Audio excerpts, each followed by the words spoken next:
Hello and welcome everyone. I'm Type V3 and the warrior from a doomed future has made her appearance.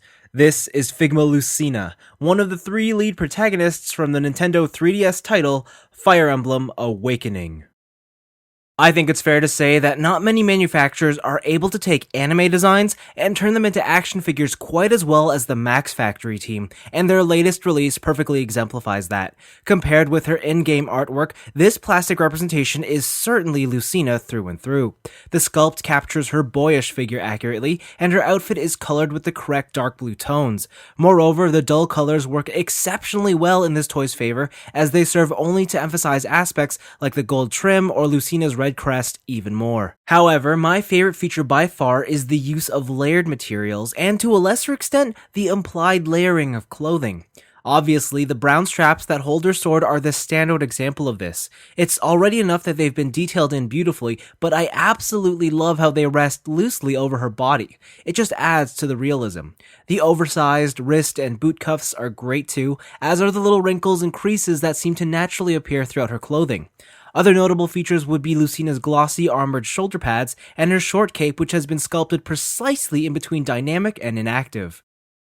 Lucina's head sculpt is, as you would expect, great, although something is amiss. The facial features are accurate, it's the expression itself I question. A confident look is what the Figma team are going for, but I don't think they pursued the look hard enough because at certain angles, she equally resembles a disinterested teenaged girl. Of course, it's a tiny issue all things considered, and her secondary, gently smiling face is completely devoid of the problem. Additionally included is a secondary head sculpt with shorter hair and a mask. This is to display Lucina when she's disguised as the Hero King Marth. It's compatible with both faces, not that it makes much of a difference though.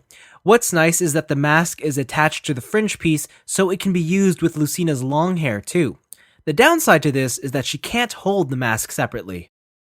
In terms of height, Lucina stands at 5.5 inches tall. Unfortunately, there's no other Fire Emblem characters to display her with, still she appears to scale correctly with other Nintendo Figmas. So for articulation, Lucina has the Figma hinge ball joints at the neck, so those move up and down. It's a little limited by her hair, as you can tell, and this mantelpiece. So left and right is okay, but the tilting is a little bit limited, as is the up and down. Also, you'll notice that these parts of the hair are slightly softer. Slightly softer plastic, and they're a little bit different in color. Now, the difference in color shows up a lot under these spotlights, but under natural lighting, it's not that big of a deal. As for the mantelpiece itself here, this is actually connected on two separate joints, one here, and then you can see that the whole thing is pinned into Lucina's back, right where you would put the Figma display stand. Now, there is a couple things I'm going to show you with this, because, as you can tell, this mantle does limit articulation, so what you can do is you can take the head off, you can move these out, unpin it, remove the entire mantle, and then you can put on Lucina's short hair, and now she has way more movable range, and you have a lot more options going on with Lucina's neck. In her body, I was surprised to find that inside there, it's not just an exoskeleton, there's actually a sculpted body in there, and there's a torso joint that goes in and out. It's only slight, but her whole outfit is just very soft plastic, so that will move. And she also has a waist joint at the bottom, and you can tell that's there because the waist joint moves side to side, and there's a little bit of range in there. So it's really good all around. For Lucina's arms, what you're going to get are a ball joint connected to another ball joint inside the torso. So the one inside the torso rolls around, and then the one that's connected to the arm has the hinge that goes outwards, forwards, and has a integrated bicep swivel. I was surprised that this figure does not have the telescopic shoulders, but to be honest, I did the test of can she get her arms to cross in front of her chest, and it works out just fine, so I guess it didn't really need it. As for the shoulder pads here, these pieces can just swivel slightly to adjust out of your way in certain poses. The elbow is a single joint, gets some pretty decent range. These wrist cuffs can actually also adjust on their own to get out of your way in certain poses. And then, of course, the wrists themselves are on the hinged ball joint that you would find on most Figmas. For the legs, you're going to look at a standard ball joint at the hip. So forward is pretty good. And again, this whole soft plastic outfit flexes for you, so there's no limitations. Outward is great as well. And of course, they are connected on a T-joint, so they do rotate, or not rotate, but shift with one another. You do have a thigh swivel. It's pretty limited, but it works. But you also have a swivel at the knee, just where this boot cuff is. And then under the swivel is the joint for the knee. And again, that's pretty good despite having that huge boot cuff.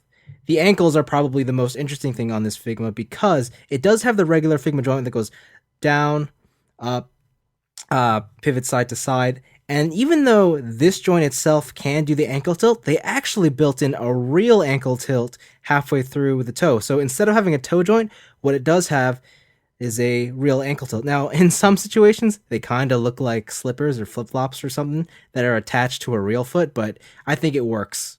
Lucina's articulation is that of a standard Figma, and for the most part, it's good. However, what makes it great is that almost all of it is usable, and I found no real clearance issues when posing her. Like a regular Figma release, Lucina includes a display stand, accessory bag, and rack of hands. On here, you'll find fists, open palms, and splayed fingers. Apart from these, Lucina only includes one real accessory, her sword, the parallel falchion. The weapon's been expertly painted and looks fantastic. There's two pieces to it, a full sword and a separate hilt for display in the scabbard. There's an additional 3 hands to wield the blade, a pair of gripping hands, and a specialized left hand to display Lucina in her signature pose. Otherwise, it functions like a regular action figure sword would. From a personal standpoint, Figma Lucina was the Figma that I had anticipated the most all year, and needless to say, my expectations regarding this figure were huge. Now, she's not perfect, she's a little sparse on accessories, and at just over 6,000 yen, she's a little overpriced too. Yet, as a Fire Emblem Awakening fan and an action figure enthusiast, I'm thoroughly satisfied. Figma Lucina is sublime in spite of her faults. In terms of presentation, it's incredibly gorgeous for a toy that doesn't carry an elaborately striking character design. It doesn't utilize the full extent of Figma's engineering, yet its overall articulation is still up there with the best the toy line has seen. Again, she's low on accessories, still, I'm not sure what else I'd want. The thing about Lucina is that her negative qualities really are that insignificant, and then are made forgettable because of how great the positive aspects are. It's a truly fine release. With that established, where does Lucina sit amongst the Figma line in general? Well, at the time of this recording, Saber 2.0 is still the benchmark by which I tend to judge other Figma releases, and to be honest, Lucina doesn't offer a better package overall. So no, she's not the best Figma release to date. That said, she is my favorite. So for Fire Emblem Awakening fans, this is a must, and for those who just like cool toys, Figma Lucina might not be one to pass up either. But that's all from me. Thanks for watching, and at this point, I want the entire Fire Emblem Awakening cast in Figma form. Okay, maybe that's a bit too much to ask for, but Crom has to at least be a possibility, right? Right?